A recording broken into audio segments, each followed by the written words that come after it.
क्योंकि हरियाणा के लोग पूरी जो है इन पर निगाहें लगाए बैठे हैं। सैक्रिफाइस भी किसी को करना पड़ेगा, लेकिन आज हम एक ऐसा फार्मूला बता रहे हैं, उसमें एक को कुछ नहीं करना, सब सैक्रिफाइस करें, सब सैक्रिफाई करें और सब ही चौधर करें जी। बड़ा गजब का फार्मूला साथियों, ये बड़ा गजब। सैक्रिफाइस करके और सब चौधर जब करेंगे तभी जो है परिवार एकजुट हो पाएगा, पर काम करना पड़ेगा। और वो केवल एक फार्मूला है जी जो आज हम बताने जा रहे हैं, और ये आज तक किसी ने बताया भी नहीं होगा। वो फार्मूला ये है, और आप भी मानेंगे इस फार्मूले को। और जो इससे सहमत हो उनसे भी अनुरोध है कि आप इस वीडियो को अपने सभी साथियों तक जरूर भेजें, ताकि और लोग भी इससे जुड़ें। देखो, राजनीति संभावनाओं का खेल है जी, और राजनीति में कभी भी कुछ भी हो सकता है। बिल्कुल। दो बड़े कट्टर राजनीतिक दुश्मन भी एकजुट हो सकते हैं। नीतीश कुमार एक दिन मोदी की पार्टी को छोड़ देते हैं, दूसरे दिन फिर मोदी के साथ लगते हैं। बहुत बड़ा एग्जांपल है देश का ये। एक दिन लालू के साथ आ जाते हैं, अगले दिन लालू को छोड़ देते हैं जी। जब मायावती और मुलायम की पार्टी इकट्ठी हो सकती है जी, जब महबूबा मुफ्ती और जो फारूक अब्दुल्ला है वो बात कर सकते हैं। राजनीति में कभी भी कुछ भी हो सकता है। इसमें एक और ले लीजिए प्रद्युमन भाई, मुफ्ती और महबूबा मुफ्ती और बीजेपी, बिल्कुल, ये बहुत बड़ा एग्जांपल है। लेकिन चौधरी देवीलाल के कार्यकर्ता हर गांव हर गली तक में भी उनको चाहने वाले आज भी मिलेंगे। अच्छा, इनके परिवार की एक बड़ी खास बात क्या है जी, जो चौधरी भजनलाल, चौधरी बंसीलाल, चौधरी भूपेंद्र सिंह हुड्डा बाकी के परिवारों से इतर है, ये एक बात बड़ी डंके की चोट पर कहते हैं कि हम दोस्ती और दुश्मनी शमशान घाट तक निभाते हैं। क्या बात है। और सबके नेता क्यों थे देवीलाल? सबके नेता क्यों थे? क्योंकि उनके जो किए हुए काम है ना वो सबके हैं। अब बुढ़ापा पेंशन सबको मिलती है, बिल्कुल, न कि किसी विशेष जाति को, न कि किसी विशेष वर्ग को। उन्होंने हर वर्ग के काम किए, इसलिए वो हर वर्ग के नेता हैं और रहेंगे। ये जोड़ तोड़ करके जैसे दुष्यंत ने किया, कौन सा भी उप मुख्यमंत्री पर राजी हो जाता मान लो, बिल्कुल। तो जो रे माटी, बिरान माटी, खराब माटी, सब कुछ जो दुष्यंत चौटाला का होया वो फिर अभी चौटाला का भी होगा। बिल्कुल सही कहा, अगर वो डिप्टी सीएम पे मानेंगे तो। मुख्यमंत्री तो केवल एक ही बनना है, बिल्कुल ठीक है, और उसके नीचे मंत्री भी बनने, पद तो बहुत हैं। आज तो इनको विधायक के ही लाले पड़े हुए हैं। मुख्यमंत्री तो देवीलाल बने थे जी, और चौधर कौन कराया करते? ओम प्रकाश चौटाला और रणजीत चौटाला। बिल्कुल। देवीलाल जी तो पूरे भारत में घूमे रहा करते, बिल्कुल, हरियाणा में तो ये चला करते, बिल्कुल, कहीं रणजीत सिंह की चल पड़ती, कहीं ओम प्रकाश चौटाला। बिल्कुल बिल्कुल। उसके बाद ओम प्रकाश चौटाला मुख्यमंत्री बन गए, चली किसकी? अजय सिंह चौटाला। अजय सिंह चौटाला के सिरसा वाला एरिया में अजय सिंह चौटाला की। तो नमस्कार साथियों, मैं हूं आपका होस्ट कुलदीप सिंह पुनिया और मैं लेके चलता हूं आपको राजनीति की दुनिया। राजनीति की दुनिया की बात करें तो साथियों, हरियाणा प्रदेश के अंदर देवीलाल परिवार का बहुत बड़ा वजूद रहा है और चौधरी देवीलाल इतने बड़े कद के नेता हुए हैं, उस दौर में पूरे भारतवर्ष के नेता उनको मानते थे और पूरे क्षेत्र की जनता उनको मानती थी। पिछले समय उनके सबसे बड़े सुपुत्र ओम प्रकाश चौटाला, जो हरियाणा प्रदेश के 5 बार मुख्यमंत्री रहे, उनका निधन हुआ और उसके बाद से पूरे प्रदेश के अंदर एक चर्चा ने बड़ा जोर पकड़ा कि अब परिवार को एक हो जाना चाहिए। अगर दोबारा से देवीलाल का गौरव लौटाना है इस प्रदेश को, तो इन लोगों को एक होना पड़ेगा। और ये अगर एक होते हैं तो साथियों, बहुत सारे लोग ये कहते हैं कि इनका राज हरियाणा में कोई भी नहीं रोक सकता। अगर आप भी देवीलाल परिवार में आस्था रखते हैं और देवीलाल परिवार से कहीं न कहीं अपने आप को जुड़ा हुआ महसूस करते हैं, तो आप इस वीडियो में अंत तक बने रहिए। आज वह हम आपको फार्मूला और वह सूत्र बताने जा रहे हैं जिससे देवीलाल परिवार एक बार फिर से हरियाणा की सत्ता में काबिज हो जाएगा। और वह किस प्रकार से होगा, वह कौन सा फार्मूला है, आप इस वीडियो में बने रहना और आप अंत में हमें सुझाव भी देना कि हमने जो सुझाव दिया है कमेंट के माध्यम से कि वह बिल्कुल सटीक है या उसमें कोई कमी रह गई है, हमें जरूर बताइएगा। और इस चर्चा में मेरे साथ जुड़ गए हैं वरिष्ठ पत्रकार और राजनीतिक विश्लेषक प्रद्युमन जोशीला जी। प्रद्युमन भाई राम राम। राम राम जी, सभी दर्शकों को नमस्कार, राम राम। प्रद्युमन भाई देखिए जी, हो सकता कि देवीलाल परिवार में आज जो लोग मौजूद हैं जी, उनके मन में तो कोई घुंडी हो जी, और है भी जी, परंतु एक बात हम निश्चित तौर पे कह सकते हैं, जो फोन कॉल आपके पास आते, जो मेरे पास आते हैं और जो हमारे पास कमेंट आते हैं जी, जितनी भी हरियाणा प्रदेश की जनता है जो देवीलाल में आस्था रखती है, उस युग पुरुष में आस्था रखती है, उनकी सबसे बड़ी इच्छा की है परिवार एक हो जाए। अब ऐसा कौन सा फार्मूला बचा हुआ? हमने लगभग सभी फार्मूलों पे चर्चा कर ली है। आज वह कौन सा फार्मूला हम लेके आए हैं उस पर चर्चा शुरू कीजिए कि ये परिवार एक होगा और सत्ता भी इन्हीं की होगी। देखो, राजनीति संभावनाओं का खेल है जी और राजनीति में कभी भी कुछ भी हो सकता है। बिल्कुल। दो बड़े कट्टर राजनीतिक दुश्मन भी हम्म। एकजुट हो सकते हैं। जी हमने बहुत बार ऐसा देखा है कि बिल्कुल। दो अलग अलग विचारधाराओं तक हाँ के लोग बिल्कुल सही कहा। मतलब इकट्ठे हो जाते हैं। जी जैसे शिवसेना और कांग्रेस का इकट्ठा जी होना, बहुत जिसको बड़ी कोई बात। सोच नहीं सकता। बिल्कुल। शरद पवार जिस कांग्रेस को यह कह करके छोड़ के गया जी कि यहाँ सोनिया गांधी विदेशी मूल की है, जी उसी सोनिया गांधी की बाद में उसी कांग्रेस में वो अलायंस में फिर आ गई। बिल्कुल सही कहा। नीतीश कुमार एक दिन मोदी की पार्टी को छोड़ देते हैं, जी। दूसरे दिन फिर मोदी के साथ लग बहुत जाते हैं। बड़ा एग्जाम्पल है देश का ये। एक दिन लालू के साथ आ जाते हैं, अगले दिन लालू को छोड़ देते हैं। जी जब मायावती और मुलायम की पार्टी इकट्ठी हो सकती हैं, जी जब महबूबा मुफ्ती और जो फारूक अब्दुल्ला है वो जी। बात कर सकते हैं, राजनीति में कभी भी कुछ भी इसमें हो सकता इसमें है। एक और ले लीजिए प्रद्युम्न जी। भाई, मुफ्ती और महबूबा मुफ्ती जी। और बीजेपी, बीजेपी बिल्कुल। ये बहुत बड़ा एग्जाम्पल जो है। भारतीय जनता पार्टी, महबूबा मुफ्ती के जो पिताजी थे, जी वो जिस समय देश के गृह मंत्री थे हम्म। और उसके बाद उनको बड़ा मुद्दा बीजेपी ने बनाया था, जी और आज उन्हीं महबूबा मुफ्ती और भारतीय जनता पार्टी भी इकट्ठी हो जाती हैं, जी। तो राजनीति में कभी भी कुछ भी हो सकता और है। बिल्कुल ये कह सकते हैं एक दक्षिण ध्रुव और एक उत्तरी ध्रुव। बिल्कुल जी। उमर अब्दुल्ला हैं, जैसे उमर अब्दुल्ला कभी बीजेपी के साथ आगे, कभी कांग्रेस के साथ आगे। बिल्कुल तो विचारधाराओं का तो कहीं कोई मेल है ही नहीं। सही कह रहे हैं ममता आप। बनर्जी जिन्होंने कांग्रेस छोड़ दी, जी। उसके बाद उसी कांग्रेस के साथ अलायंस कर लिया। जी तो राजनीति में कभी भी कुछ भी हो कुछ सकता भी है। हो सकता है। हरियाणा प्रदेश की राजनीति की अगर हम बात करें, जी वे बहुत से ऐसे नेता हुए हैं जो उसी नेता को गाली देते हैं, उसी नेता के खिलाफ चुनाव तक भी लड़ लेते हैं, चुनाव बिल्कुल। कैंपेन करते हैं और बिल्कुल। उसके बाद उसी की गोद में बैठ जाते हैं। बिल्कुल सही कहा। तो संभावनाएं कभी राजनीति में मरती नहीं, जी कभी भी कुछ भी हो सकता है। जी बार बार जो बातें चल रही हैं कि भाई चौधरी देवीलाल का परिवार इकट्ठा हो जाए तो जी। उससे लोगों को एक विकल्प मिल जाएगा। बिल्कुल सही तो कहा। क्यों चर्चाएं चल रही हैं? वो चर्चा केवल इसलिए चल रही हैं कि हरियाणा प्रदेश की राजनीति में जो दमदार लोग थे, जी जिन्होंने प्रदेश का नाम देश में गौरवान्वित किया, जी उनमें एक चौधरी देवीलाल रहे हैं। सही। और आज भी हो सकता है चौटाला साहब के भी कार्यकर्ता कम मिल जाएं, हो सकता है उनके जो बाकी भाई हैं उनके कार्यकर्ता भी कम मिल जाएं, उनके बेटों के कार्यकर्ता कम मिल जाएं। बिल्कुल सही कह रहे लेकिन हैं। चौधरी देवीलाल के कार्यकर्ता हर गांव, हर गली तक में भी उनको चाहने वाले आज भी मिलेंगे। प्रद्युम्न भाई देखिए, राजनेता तो देश में अनेकों हुए हैं जी और राजनेताओं के तौर पे फैन फॉलोइंग भी बन जाती है। जी। लेकिन चौधरी देवीलाल को अगर हम युग पुरुष तो है ही, अगर हम देव पुरुष भी कहें तो गलत नहीं हो, क्योंकि हरियाणा की जनता उनको देवता की तरह मानती है। देखो, बहुत लोगों को तो मैं जानता हूँ जो उनकी जैसे मंदिर में भगवान की पूजा करते हैं ना, हाँ जी हाँ, इस तरह से उनकी फोटो लगा के उनके नाम से मंदिर बने हुए मंदिर के में उनकी जो है सुबह शाम आरती उतारते हैं। बिल्कुल सही बात। सुबह शाम उनको जो है नमन करते हैं। बहुत लोग हमने ऐसे देखे हैं जी। बहुत लोग ऐसे देखे हैं जो उनके लिए, उनकी जब ये जयंती के कार्यक्रम होते हैं ना, बिल्कुल, तो वो जो है कावड़ लाते हैं, गंगा से जल भर के लाते हैं, उससे उनकी जो स्टेचू जगह जगह लगाए हुए उनको धोते हैं। जी। तो कहीं व्रत रखते हैं लोग इनके लिए, बहुत कुछ करते हैं वो केवल और केवल इसलिए नहीं। तो आप एक बात बताओ, उनने क्या लेना देना भाई देवीलाल से? वो सिर्फ इसीलिए तो कि वो उनसे एक आत्मीयता से जुड़े हुए हैं। हाँ। और वही लोग आज ये चाहते हैं।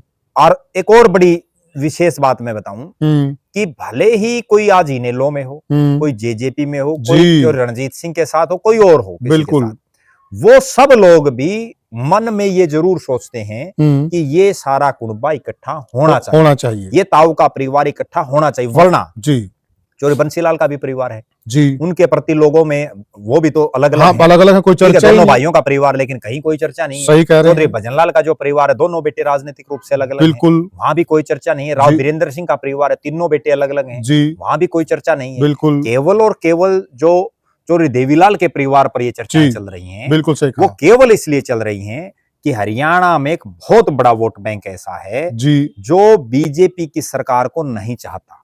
उनमें से बहुत से लोगों ने मजबूरी में भी बीजेपी को वोट डाले हैं, क्योंकि उनके पास कोई ऑप्शन ही नहीं था। बिल्कुल सही कह रहे हैं। दूसरी तरफ कांग्रेस के लगातार फेलियर होने की वजह से जी लोगों को कहीं ये रास्ता ही नहीं दिख रहा कि आखिर जाएं तो जाएं कहां। जी जी और हरियाणा के लोग जो कि राजनीतिक रूप से बहुत ज्यादा एक्टिव हैं, बहुत ज्यादा एनर्जेटिक हैं, जिनमें राजनीति कूट कूट करके भरी हुई है, जी वो तो दूसरे प्रदेशों को दिशा देने वाले लोग बिल्कुल हैं। सही बात अब हरियाणा का जो चुनाव परिणाम रहता है उससे देश की सत्ताएं बदलती हैं। बदलती हमने बहुत हैं। बार, क्या कभी ये सुने आपने कि भाई कर्नाटक में ये सत्ता परिवर्तन हुआ और उससे जो है देश की सरकार में हलचल मची। ये तो हरियाणा की भूमि है। जी जो हरियाणा सिर्फ 10 सीटें, जी 543 में 10 सीटें क्या मायने रखती बिल्कुल हैं? सही बात है। और उसके बावजूद देश की सत्ता को बदलने का दमखम रखता और है। बहुत बार ऐसा काम बहुत किया है। बड़ा ऐसा हरियाणा काम के किया। नेताओं ने सरकारें चलाई हैं।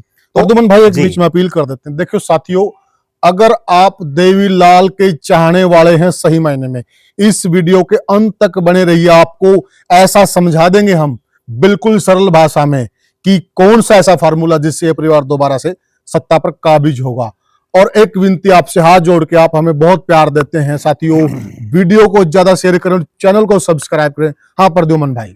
तो अब जो बात ये है ना जी कि देवीलाल का परिवार चूंकि राजनीतिक रूप से बहुत बड़ा परिवार है बिल्कुल। और इनके परिवार से लोगों को लगाव क्यों है, ये बात मैं दर्शकों को बताऊंगा, तब जी। उनको ये समझ आएगा कि वास्तव में मामला कहां है, क्यों देवीलाल का परिवार इतने बड़े स्तर पर फैला हुआ है। जी आप एक चीज देखें, चौधरी बंसीलाल के परिवार ने कभी भिवानी और तोशाम से बाहर जाकर के चुनाव नहीं लड़ा, जी कभी कोई चैलेंज स्वीकार नहीं किया। जी चौधरी भजनलाल के परिवार ने, चौधरी भजनलाल ने केवल उन सीटों को चुना जैसे फरीदाबाद है, जो शहरी बाहुल्य टाइप, बिल्कुल बिल्कुल, करनाल है जी, और उनके बेटे ने पंचकुला को, कालका को चुना। बिल्कुल। उसके अलावा तो हरियाणा में हिसार के बाहर कहीं नहीं गई। हाँ सही उनका कहा परिवार जी। चौधरी भूपेंद्र सिंह हुड्डा का परिवार रोहतक और ज्यादा से ज्यादा एक चुनाव सोनीपत लड़ लिया, उसके बाद उसकी तरफ भी उन्होंने मुंह नहीं करके देखा। हाँ बिल्कुल। राव बीरेंद्र सिंह के परिवार की अगर बात करें तो वही कोसड़ी, जाटूसाना, महेंद्रगढ़, रेवाड़ी, गुड़गांव, उससे बार वो नहीं निकले।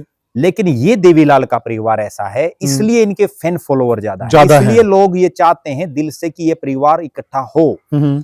इन्होंने तो हरियाणा नहीं, हरियाणा से बाहर चुनाव लड़े हैं। अब राजस्थान में खुद चौधरी देवीलाल ने चुनाव लड़ा जी, अजय सिंह चौटाला ने, शुरुआत उनकी राजस्थान से, अभय सिंह चौटाला ने चुनाव लड़ा, उनकी भी शुरुआत वहीं से हुई। तो एक परिवार के 3 लोगों ने वहां से चुनाव लड़ा, नहीं कौन कल्पना कर सकता। बिल्कुल सही बात है। उसके बाद पंजाब में चौधरी देवीलाल ने चुनाव लड़ा। इनके अलावा राव बीरेंद्र सिंह ने अपनी पार्टी बनाई, चौधरी बंसीलाल ने अपनी पार्टी बनाई, बिल्कुल, चौधरी भजनलाल ने अपनी पार्टी बनाई। सही कहा। अभी उन्होंने अपनी पार्टी को उत्तर प्रदेश, दिल्ली, राजस्थान जैसे राज्यों में स्टैब्लिश करने की सोची भी नहीं। मतलब चुनाव लड़ना तो दूर है, ठीक बात, सोची तक भी नहीं। बिल्कुल। जबकि चौधरी देवीलाल के परिवार का आप ये देखिए, इंडियन नेशनल लोकदल कभी उत्तर प्रदेश से चुनाव लड़ती है, कभी राजस्थान से लड़ती है, कभी दिल्ली से लड़ती है, कभी पंजाब में अकाली के साथ अलायंस कर लेती है। अभी ताजा जेजेपी जो बिल्कुल नई बनी है, वो जेजेपी जाकर के जो है राजस्थान में चुनाव लड़ रही है, वो दिल्ली में चुनाव की तैयारी कर रही है। तो कहीं ना कहीं इनका एक बहुत बड़े स्तर पर फैलाव हो गया। अब चौधरी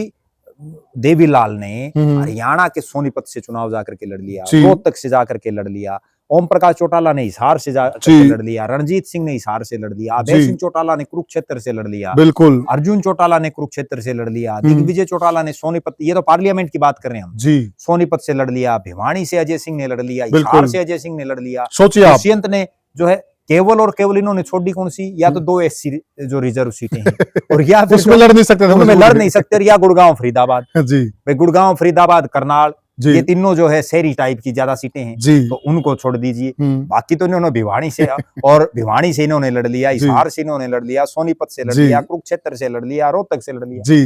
तो हरियाणा प्रदेश की 5 लोकसभा की कंस्टिट्यूएंसी, बिल्कुल, कोई आदमी सोच सकता है। और कोई बताइए इनके अलावा किसी ने लड़ा हो? वो कोई परिवार है ही नहीं, ठीक है ना। तो इतना बड़ा इनका सिस्टम बन गया।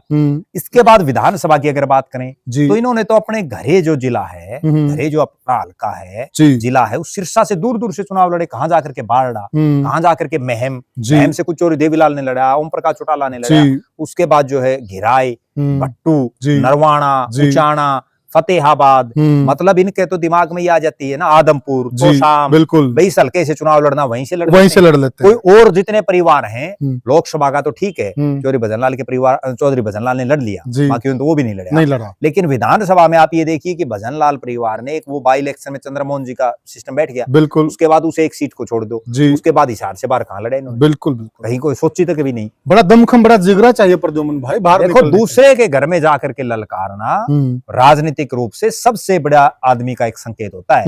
अब नरेंद्र मोदी क्यों देश का नेता बना जी, इससे इसी वीडियो से रिलेटेड है। नरेंद्र मोदी गुजरात की राजनीति कर रहा था, बिल्कुल गुजरात में ठीक है, वो एमएलए बन गए, मुख्यमंत्री बन गए। अगर वो गुजरात की किसी लोकसभा सीट से चुनाव लड़ते जी, वो वहां से भी जीत जाते, नेचुरल बात, तो वो केवल गुजरात तक सीमित रहते। सही कहा। उन्होंने एक इतना बोल्ड फैसला लिया, उत्तर प्रदेश जिसमें 80 सीटें हैं जी, पूरे भारत में 80 सीटें उत्तर प्रदेश में अकेले, बिल्कुल, उसके वाराणसी से जाकर के जिगरा चाहिए इस काम जिस वाराणसी में उससे पहले कभी मोदी ने भी कल्पना नहीं की कि बेतने ये चुनाव लड़ना पड़ेगा। जी जी, यही तो सबसे बड़ा वो जिगरा है। तो लोग जानते नहीं, कभी गए नहीं, कभी काम नहीं किया वहां पर, और फिर वहां से एक चुनाव लड़ना, वो चुनाव लड़ना, और वो चुनाव में जैसे ही वो वाराणसी में उतरे उसी दिन देश में हवा बदल गई, हवा बदल उत्तर प्रदेश। और वो चुनाव में बीजेपी क्यों आई? जी जी, जो उत्तर प्रदेश में उनकी सीटें आई ना, बिल्कुल 72 के आसपास, बिल्कुल उन्हीं से तो राज आया। ये चीजें हवा बनाती प्रद्युम्न भाई। हम चुनाव से पहले नायब सिंह सैनी के लिए भी कहते थे जी, अगर नायब सिंह सैनी को बड़ा नेता बनना है तो उनको गोहाना से चुनाव लड़ना चाहिए। बिल्कुल ठीक है, वो राज भी आएगा उससे और वो बड़े नेता भी बनेंगे। हमने उस समय दो चीजों पर चर्चा की थी जी। एक चर्चा तो ये की थी कि जब करनाल का उपचुनाव था ना लोकसभा चुनाव के साथ, हाँ जी हाँ, तो उस समय हमने एक वीडियो में एक बात कही थी जी, कि अगर कांग्रेस का राज लाना चाहते हैं जी, हार हो जीत हो कोई नहीं पूछता, बिल्कुल, चौधरी भूपेंद्र सिंह हुड्डा को करनाल से चुनाव लड़ना चाहिए, नायब सिंह सैनी की टक्कर में। और अगर उस दिन वो जिगरा दिखा करके वहां से फार्म भर देते या दीपेंद्र सिंह हुड्डा भर देते, बिल्कुल उसी दिन जो ये अब तो 5 सीटें आई लोकसभा की, बिल्कुल ये क्या पता 10 की 10 आ जाती, बिल्कुल इतनी माहौल अलग बन जाता है लोगों में एक प्रचार, क्योंकि पूरा हरियाणा थोड़ी वो करनाल जाता है, लोगों में तो एक मुंह बनती है, अब भूपेंद्र हुड्डा चुनाव लड़ रहे हैं करनाल से, बिल्कुल नायब सैनी को पसीना आ गया, बिल्कुल। इसी तरह से इस चुनाव से पहले हमने एक चर्चा की थी कि अगर भारतीय जनता पार्टी को बढ़िया मेजोरिटी चाहिए, भारतीय जनता पार्टी को भूपेंद्र सिंह हुड्डा के गढ़ में सेंध लगानी है, तो नायब सिंह सैनी को सेफ सीट नहीं ढूंढनी चाहिए, बिल्कुल, क्योंकि नायब सिंह सैनी ने तो एक रिकॉर्ड और बना दिया जो बहुत कम लोगों के नाम दर्ज है, बिल्कुल। उन्होंने जो 4 चुनाव लड़े ना, जिसपे बहुत कम लोगों का दिमाग गया है, बिल्कुल। उन्होंने पहले लड़ा नारायणगढ़ से, बिल्कुल, अगला जो चुनाव उन्होंने लड़ लिया कुरुक्षेत्र लोकसभा से जी, उससे अगला लड़ लिया उन्होंने करनाल से जी, उससे अगला उन्होंने लड़ लिया जो है लाडवा से, तो वो तो कहीं के भी नहीं रहे, जो कि उनका शासक फैसला था। लाडवा से चुनाव लड़ने का भी शासक नहीं, लाडवा तो चलो सेफ सीट थी उनकी, अगर गोहाना से लड़ते तो पता चलता। और एक और प्रद्युम्न भाई अलग ही, अब तो देखो बीजेपी का राज आया है, लेकिन कोई भी चुनाव के दौरान यह बात मानने को तैयार नहीं था। अगर ये हिम्मत उनको दिखा दी होती तो देश में बात ही अलग होती। 70 सीटें आती भारतीय जनता पार्टी की, बिल्कुल एक तरफा मूवमेंट हो जाती। और ठीक है गोहाना भी जीत गए, लेकिन तब नायब सैनी अगर खड़ा होता ना, एक ये संदेश जाता। आज जो नायब सैनी ये कह रहा है जगह जगह जाके, जाटों के कार्यक्रम भी कर रहा है जाट समाज के, और उनको भी अपना बढ़ाने के प्रयास में है, अगर वो गोहाना जैसी जाट बाहुल्य सीट पर लड़ते तो उस चीज की जरूरत ही नहीं होती, वो नेचुरली एक मुंह चल पड़ता, भाई ये तो अपना आदमी है। और अब तो यूं कहते हैं नायब सिंह जो सैनी है वो खट्टर साहब की देन है जी, केंद्र की देन है जी, और फिर नायब सिंह बनते नेता, वो तो अगर बीजेपी का राज लेके आए नायब सिंह सैनी, ये बातें बिल्कुल। वो तो जो नेता सेफ सीटें ढूंढेगा ना, वो कभी नेता बन नहीं सकता। मुख्यमंत्री क्या बताऊं, प्रधानमंत्री बन जाए, बिल्कुल। अब डॉक्टर मनमोहन सिंह भी बने, डॉक्टर मनमोहन सिंह बहुत बने ऐसे प्रधानमंत्री, लेकिन वो नेता नहीं बन पाए। अब मोदी इसीलिए तो नेता बने। अब बहरहाल हम जिस चीज पर चर्चा कर रहे थे, देवीलाल परिवार पे आ जाए, कि जो है देवीलाल परिवार ने इतने विधानसभा क्षेत्रों से चुनाव लड़ लिए, ये सिरसा से बार का है मामला जी जी जी, तो उनका अपना एक वजूद बन गया, उनको चाहने वाले बहुत लोग हो गए। सही कहा। अब जैसे एक पार्लियामेंट क्षेत्र में 9 सीटें हैं, 5 अगर आपने पार्लियामेंट से लड़ लिए तो 45 सीटें होगी, बिल्कुल। अच्छा, इनके परिवार की एक बड़ी खास बात क्या है जी, जो चौधरी भजनलाल, चौधरी बंसीलाल, चौधरी भूपेंद्र सिंह हुड्डा बाकी के परिवारों से इतर है, ये एक बात बड़ी डंके की चोट पर कहते हैं कि हम दोस्ती और दुश्मनी शमशान घाट तक निभाते हैं। क्या बात है। और सारे इनके जितने भी छोटे से लेकर के और बड़े तक का नेता, चौधरी देवीलाल से लेकर के और नीचे तक हम आ जाएं, तो हर आदमी यही कहता है, सार्वजनिक सभाओं में कहते हैं अनेकों किस्से, हम तो दोस्ती और दुश्मनी शमशान घाट तक निभाते और निभाते भी, इसमें मैंने ऐसे ऐसे लोगों को अपनी आंखों से देखा है जिनके घर आप ये मान के चलो कि अगर एक समय रोटी बन गई तो दूसरे समय की उम्मीद नहीं थी जी। और जब इनके परिवार ने उनका हाथ पकड़ा तो आज वो लोग करोड़पति अरबापति हैं। अरबापति। अब उनको यही नहीं पता कितना तुम्हारे पास होता है, बिल्कुल बिल्कुल, कितनी बड़ी उनके पास चौधर है। बिल्कुल। ऐसे ऐसे लोगों को मैं आपको एक वाक्य बताऊं, चौधरी देवीलाल तो इतने बड़े नेता हुए हैं जी, जिन्होंने अगर कोई उनको सब्जी दिया है ना, जी जी, वो सब्जी देने वालों को भी क्या पता हाँ, एमएलए बना दिया। कहीं किसी से बाल कटवा लिए जी, उसको भी कड़े चेयरमैन लगा दिया, जी, कहीं किसी के बैठ के चाय पी ली जी, उसको एमएलए की टिकट दे दी, बिल्कुल सही कहीं बात। किसी का खाना खा लिया उसको क्या पता मंत्री बना दिया। जी, तो मतलब उन्होंने घर घर नेता पैदा करने का काम किया। और ये ना केवल चौधरी देवीलाल ने, जी, इनकी जो अगली पीढ़ियां हैं। प्रद्युमन भाई देवीलाल की बात है तो एक किस्सा उनका और भी बड़ा मशहूर जी, जो उन्होंने हरियाणा के अंदर बुढ़ापा पेंशन लागू की, जी, उसके लिए भी एक बड़ा रोचक किस्सा है। जी, वो किसी बुजुर्ग के उनके उठ बैठते उनके वहां गए हुए थे जी, और बुजुर्ग ने अंदर चाय के लिए आवाज लगाई, चाय नहीं आई। जी, दूसरी बार आवाज लाई, फिर भी चाय नहीं आई। तीसरी बार आवाज लगाई, फिर भी चाय नहीं आई।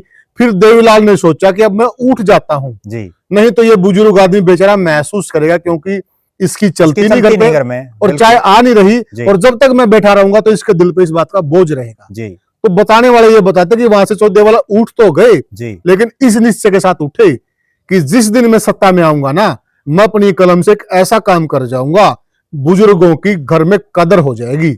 और उस वक्त कहते हैं कि विपक्ष वाले मजाक उड़ाते थे कि देवीलाल तो बकावा है, ये काम हो नहीं सकता। और चौधरी देवीलाल ने कहा था कि मैं जिस दिन मुख्यमंत्री बनूंगा प्रस्ताव पास करके नीचे लिख दूंगा चौधरी देवीलाल, और वो काम हो जाएगा और वो हो गया।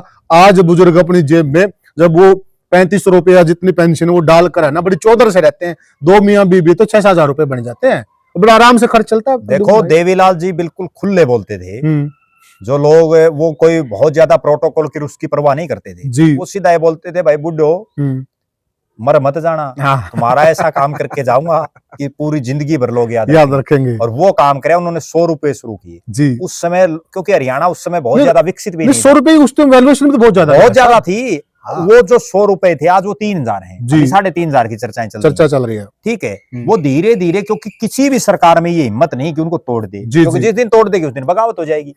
प्रद्युमन भाई मेरा एक पड़ोसी है जी, वो उसको पेंशन मिलती है जी, उसकी घरवाली को मिलती है जी, और एक उसकी गुड़िया है वो अपंग है जी, उसको मिलती है 10,000। वो कहता है कि हमारा बड़ा बढ़िया काम चलता है। बिल्कुल, बहुत है ऐसे परिवार जो उसके बलबूते पर क्यों उससे वो देवीलाल के गुण आज तक गाते हैं, क्यों नहीं गाएंगे? उससे भी क्या फायदा है? जैसे ग्रामीण जो क्षेत्र है ना, क्योंकि चौधरी देवीलाल शहरों में बहुत ज्यादा इंटरेस्ट नहीं था उनका, बिल्कुल ग्रामीण क्षेत्र में थे। और गांव में क्या है कि लगभग 90% लोग, आ तो चलो छोटी मोटी नौकरियां लोग करने लगे, लेकिन उससे पहले तो 99% लोग खेती पर निर्भर थे, बिल्कुल या मजदूरी पर निर्भर थे। वो जो खेती है वो तो 6 महीने में आएगी। जी जी, वो 6 महीने अपनी दाल रोटी, लाल मिर्च जो है, नमक, वो कहां से बिल्कुल। तो वो जो 100 रुपए थे जी, वो उस समय वो काम कर देते थे।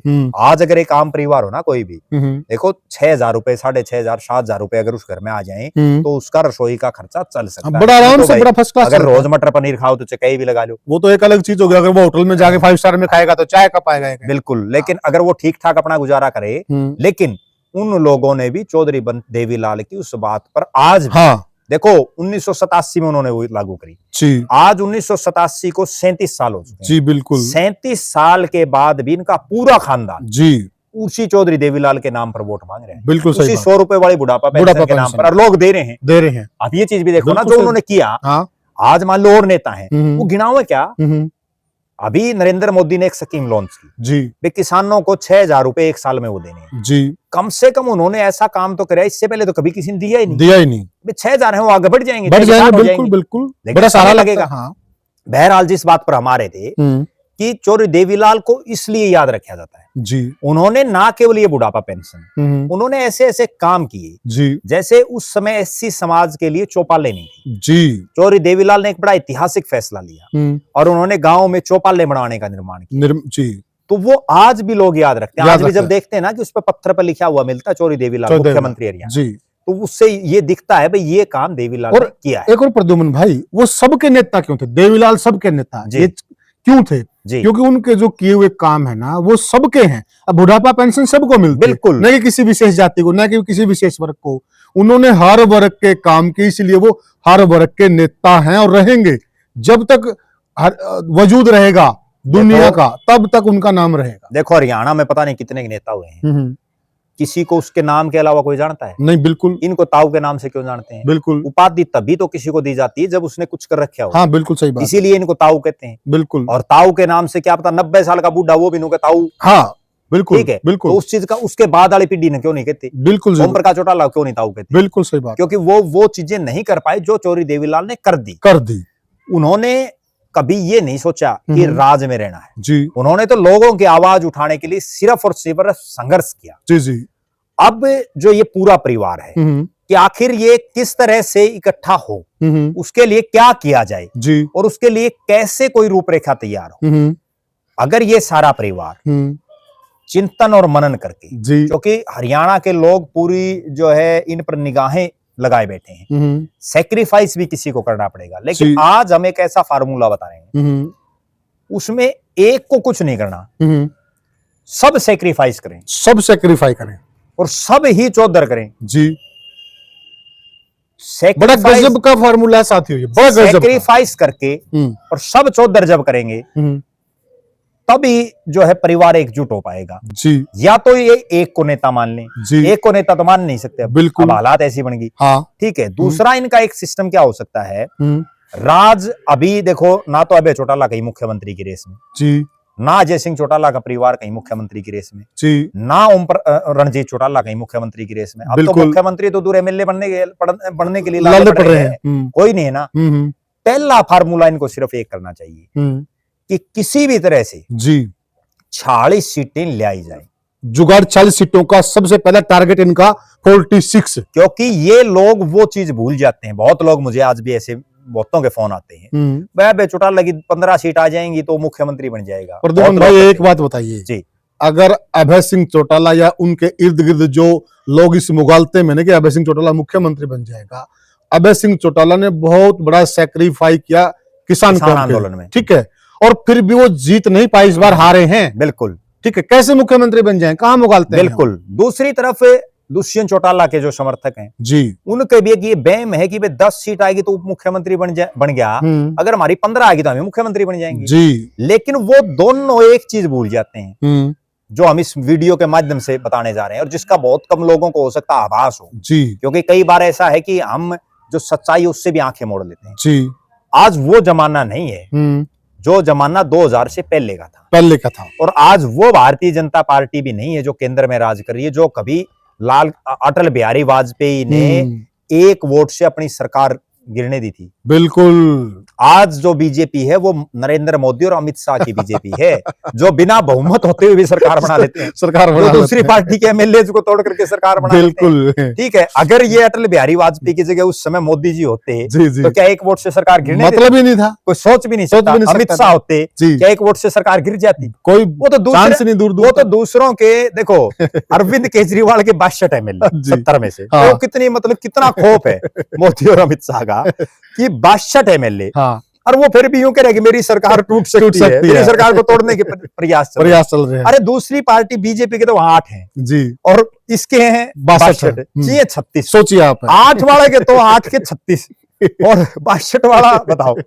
और फिर भी बह है। दूसरी तरफ नीतीश कुमार है जी, जो जब चाहे तब सरकार गिरा देता है जी, 10 बार के आसपास मुख्यमंत्री बन लिया, चाहता तब शपथ ले लेता है लेकिन फिर भी उसको इतना भय हो रहा है कि कहते तेरी पार्टी तोड़ ली जी। ठीक है, महाराष्ट्र में आप देख लो, इतना बड़ा खेला, मतलब कोई आदमी सोच भी नहीं सकता कि शिवसेना मतलब उद्धव ठाकरे और बाल ठाकरे की पार्टी टूट सकती है जी। बिल्कुल। जिसमें तो जो हरियाणा में जो चौटाला की पार्टी है ना, जो यूं कहते हैं भाई अब ये चौटाला के विधायक नहीं भाग सकते जी जी, उनसे बड़ा नाम तो बाल ठाकरे है, उनसे तो कई गुना बड़ा नाम था बाला साहब। बिल्कुल बिल्कुल, जब उनकी तोड़ दी इन हालत फिर श्रोता कौन बचेंगे? बिल्कुल सही बात है। तो अगर इस मुगालते में कोई हो, क्योंकि देखो हम 10 सीट लाकर मुख्यमंत्री बन जाएंगे, 46 का तो कौन सा कोई जुगाड़ नहीं है, ये तो बिल्कुल एक परम सत्य है आज के दिन। कल को तो पता नहीं क्या हालात बन जाए। हाँ, जो हम फार्मूला बताने जा रहे हैं उस पर ये काम करेंगे, उसके बाद तो पता नहीं क्या बन जाए। आज जो है आज तो 46 तो भूल जाओ, 4 का रोड़ा पड़ रहा है, 40 तो दूर है। बिल्कुल। और 15-15 में मुख्यमंत्री के भी सपने धूमिल हैं जी। अगर ये जोड़ तोड़ करके जैसे दुष्यंत ने किया, कौन सा भी उप मुख्यमंत्री पर राजी हो जाता मान लो, बिल्कुल। तो जो रे माटी, बिरान माटी, खराब माटी, सब कुछ जो दुष्यंत चौटाला का होया जी, वो फिर अभी चौटाला का भी होगा। बिल्कुल सही कह अगर रहे वो हैं। डिप्टी सीएम पे मानेंगे तो जी जी, नेचुरल बात है, बिल्कुल दर्शक बिल्कुल भी इस चीज से सहमत होंगे। बिल्कुल। जो बिरान माटी रणजीत सिंह चौटाला की हुई, जिनको लोकसभा की टिकट देकर एमएलए की टिकट काट दी। बताओ कितनी अजीब बात है भाई। जी। एक आदमी जो बीजेपी में नहीं है, हाँ, 10 मिनट पहले आप उसको बीजेपी ज्वाइन करा रहे हो, बिल्कुल उसको आप लोकसभा की टिकट दे रहे हो, अमित बिल्कुल। शाह उसके प्रचार के लिए आ रहा आ है, रहा है। और फिर एक एमएलए की आप उसको टिकट नहीं दे रहे, और वो भी उसके खुद के हल्के से सिटिंग एमएलए है, यस, जबकि उसको लोकसभा की टिकट आपने दूसरे जिले से दे दी। और टिकट किन की कटी? और जो कि टिकट- यहाँ हिसार के छत्र भजनलाल परिवार, भजनलाल परिवार, कुलदीप बिश्नोई, कैप्टन अभिमन्यु, बड़े बड़े सुरमाओं की टिकट काटकर उनको दी गई। बताओ, और उसके बाद उनका एमएलए की नहीं दी। एमएलए की नहीं। तो कहीं ना कहीं बीजेपी यूज एंड थ्रो यस की जो नीति है ना, वो सिस्टम चल रहा है जी। अब उसके बाद ये तो सिस्टम बिल्कुल क्लियर कट हो गया जी कि अपने दम पर ये सरकार नहीं बना सकते आज के हालात में, कौन सा भी, कौन सा भी। ये किसी के साथ अलायंस करके अगर सरकार बनाएंगे तो भी इनकी हालात ये होगी कि दुष्यंत चौटाला की तरह बिना माटी होगी, कौन सा बना लेना। बिल्कुल। अब इनके पास केवल और केवल एक फार्मूला है जी, कि अपने सब मनभेद मतभेद सब चीजें भूल करके त्याग कर केवल एक ही चीज का फोकस करें जी, कि जिस तरह से ओम प्रकाश चौटाला 2000 में अपनी 47 सीटें ले आया अपने दम पर, बिल्कुल 5 साल डंके की चोट पर सरकार चलाई, जो सरकार चौधरी देवीलाल से भी नहीं चली थी जी। और उस वक्त चौधरी बंसीलाल बहुत बड़े कद के लीडर थे। उन्होंने अफसरों की और मास्टरों के पता नहीं अनेकों उदाहरण है, जिसकी तरफ उन्होंने आंखें गड़ा दी ना, उनकी मरोड़ काटा बिना छोड़ी को नहीं। बिल्कुल। और उनकी भी सरकार गिर गई। फिर जब ओम प्रकाश चौटाला ने सरकार चलाई तो उन्होंने भी कहा था कि चौटाला साहब मैं आपको मान गया, सरकार गिरने नहीं दी, ऐसे नहीं तो वही वो एमएलए थे जिन्होंने बंसीलाल की सरकार गिरा दी थी। बंसीलाल से तो बड़ा नेता ओम प्रकाश चौटाला को नहीं मानते, बिल्कुल, लेकिन उन्होंने फिर ये करके दिखाया और उन्होंने ऐसा काम करा किसी ने सपना भी नहीं है, विधानसभा डिजोल कर दी, करा दिया चुनाव, और उनमें से ज्यादातर की टिकट काट दी, ले भाई ये नहीं आगे फिर से देंगे।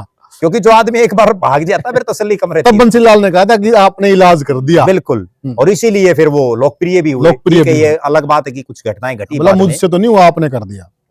तो अब इनको 46 का फार्मूले पर काम करना पड़ेगा, और वो केवल एक फार्मूला है जी जो आज हम बताने जा रहे हैं, और ये आज तक किसी ने बताया भी नहीं होगा। वो फार्मूला और आप भी मानेंगे इस फार्मूले को, और जो इससे सहमत हो उनसे भी अनुरोध है कि आप इस वीडियो को अपने सभी साथियों तक जरूर भेजें ताकि और लोग भी इससे जुड़ें। वो फार्मूला ये है कि चौधरी देवीलाल का जो परिवार है जी, जिसमें उनके 4 बेटे हैं जी, उन चारों के परिवार में आज अगर गिनती करने लगे ना जी, तो 15 नेता ऐसे हैं, परिवार के पूरे परिवार के 15 नेता ऐसे हैं जी, जो 15 राजनीति में सक्रिय हैं, जो लोगों के सुख दुख में जा रहे हैं जी, जो लोगों के बीच में रहते हैं, बिल्कुल, और जिनमें चुनाव लड़ने की ललक है, और जिनमें से 10 के आसपास ने तो चुनाव लड़े हैं, जो लगातार सक्रिय हैं। तो वो जो हैं 15 लोग जी, अगर वो 15 लोग जिनके हम नाम बता देते हैं, बिल्कुल, जैसे सबसे पहले चौधरी देवीलाल के इकलौते बेटे जो अभी जीवित है रणजीत चौटाला, बिल्कुल, उसके बाद अजय सिंह चौटाला, अभय सिंह चौटाला जी, अजय सिंह की धर्मपत्नी ले लेते हैं, पहले रणजीत सिंह के परिवार का जिक्र कर दो।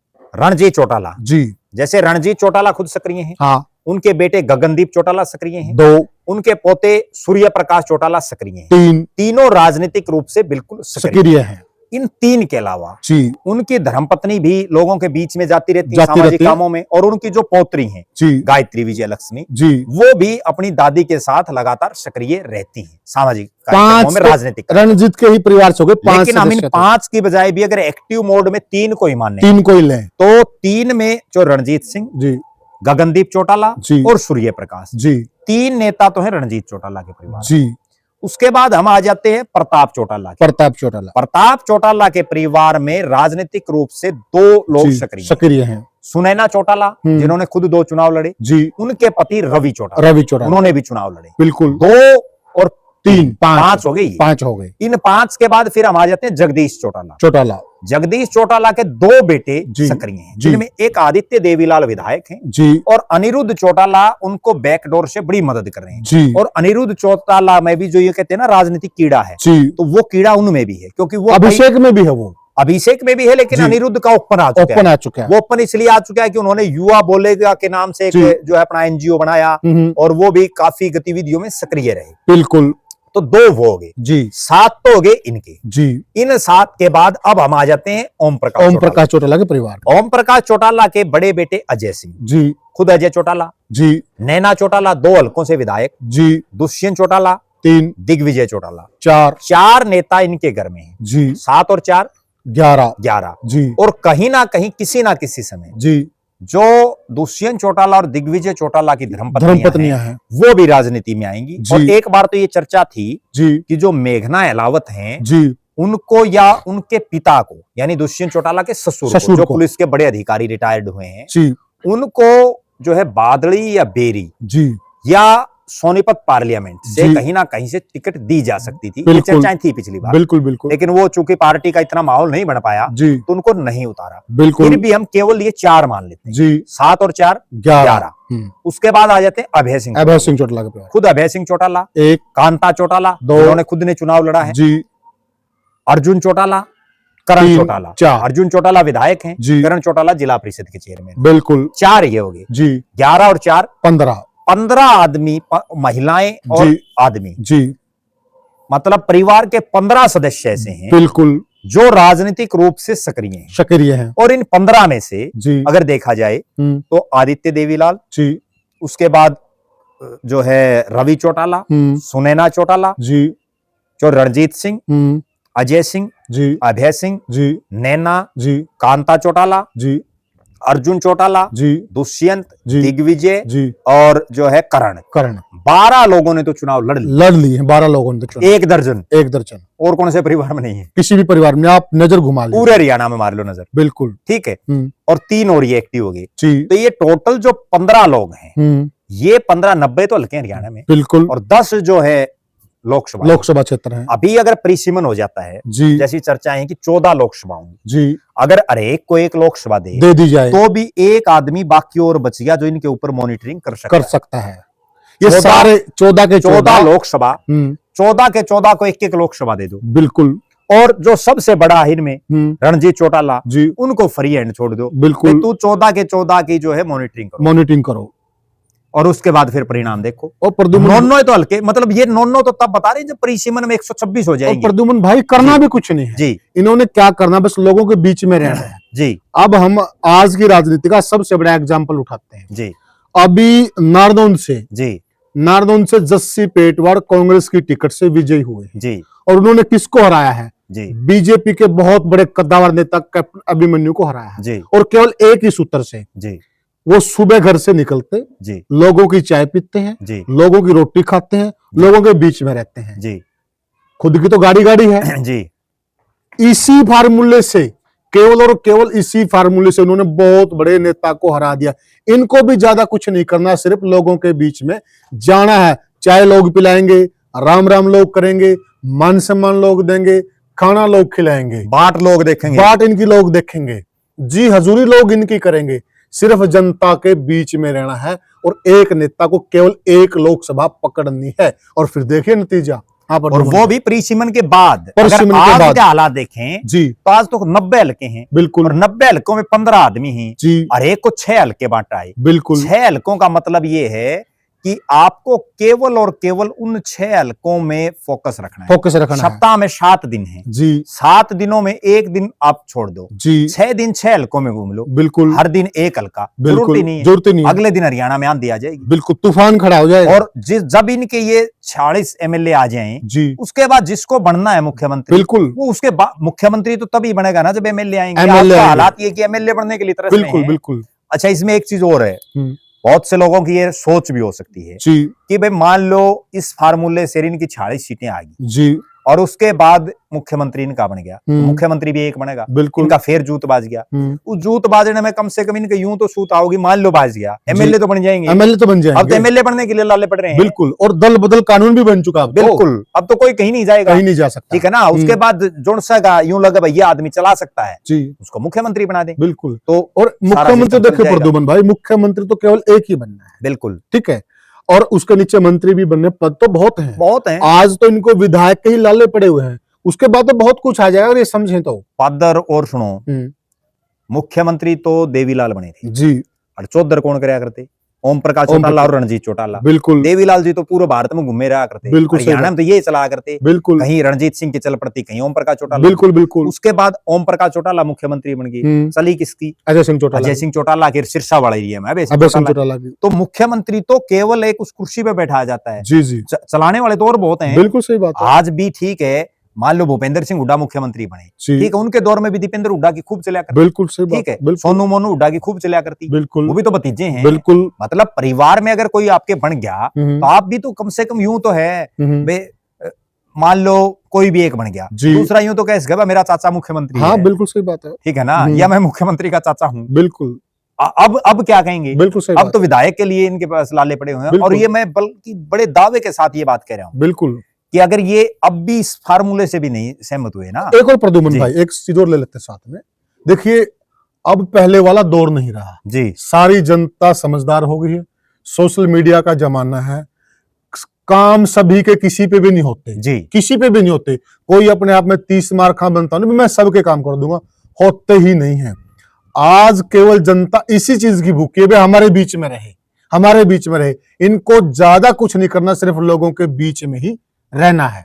ऐसे ऐसे उदाहरण हैं जो मैंने खुद मेरी आंखों से देखे हैं, कि मान लो किसी का ब्याह है जी, और कोई एमएलए आ गया ना जी, वो आपके रिश्तेदार छोड़ दे, उस एमएलए की जीवजूरी में लगे रहे। बिल्कुल बिल्कुल सही कहा आपने। जबकि उस एमएलए का काम क्या केवल ब्याह गोडेनवाना है, बिल्कुल, मतलब विकास वो कहाँ क्या करवा रहा जी है। जी जी, और लोग इतना में भला मानने हैं, भाई हमारा तो एमएलए आया था, हाँ, तो उन्हें की चाय पी, उन्हें का खर्चा कराया, उन्हें को रोटी खाई, उन्हें खाट तोड़ी, और उन्हीं पर प्रचार करवाया, और उन्हीं पे प्रचार कराया, और वो राजी। वो 50 जगह ये बताएंगे भाई हमारा तो आज फलाना एमएलए आ रहा था। ऐसी बोली वाली जनता मिल सकती है क्या साथियों कहीं पर? और उसके बावजूद उस चीज को गेन नहीं कर पा रहे। अच्छा, एक चीज और है, ये जिन 15 लोगों की हम चर्चा करने हैं ना, ये काम क्या करते हैं? जी, काम तो इनका केवल राजनीति और तो कोई काम ही नहीं है। काम ही नहीं है। और बताओ ये कौन सा बिजनेस करते हैं? बिल्कुल सही। या तो इनको यूं हो भाई हम तो व्यापारी हैं और हमने राजनीति करनी नहीं, चुनाव तो लड़ेंगे नहीं, बिल्कुल अलग अलग पार्टियों से लड़ेंगे, बिल्कुल उसकी वजह अपना ही झंडा बना लें। सही बात है। कम से कम उस पार्टी में, यहाँ तो इनमें से कई ऐसे हैं जो दूसरी पार्टियों के रहमो कर्म पर चल रहे हैं, बिल्कुल जो है दूसरे चाहते हैं तो ही टिकट मिलती है, नहीं मिलती, बिल्कुल, और वहां ये टिकट बांटने वाले। प्रद्युमन भाई, एक कहावत है जी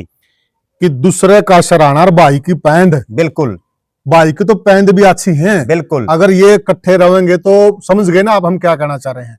तो दूसरे की जगह तो वो इज्जत और मान सम्मान शर्तों पर मिलेगा और बड़ी जी हजूरी करके मिलेगा, बिल्कुल। और वो जब अगले चाहेंगे तब उल्टा ले लेंगे, जैसे अभी ले लिया। हाँ बिल्कुल, ठीक है ना, अभी भी नहीं चल रहा था दुष्यंत, तो दुष्यंत चौटाला को पता ही नहीं चलने दिया भाई समझौता टूटेगा।